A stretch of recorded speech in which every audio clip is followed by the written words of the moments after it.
Hello everybody and welcome.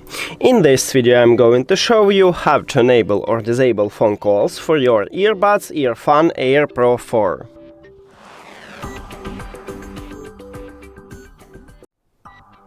You have to start by open settings and now go to connected devices. Then click the information icon near to your earbuds at the device list. And just scroll down a bit, you need to find phone calls. And right here we have it. To enable it, you need to click at this slider, and to disable, you need to click back. But if you have this empty background, it means that it's disabled, so you just enable it. And if you have some color on it, I have purple right now, but maybe you will have something else, it means that it's enabled, and if you want to disable, just click on it. And that's it.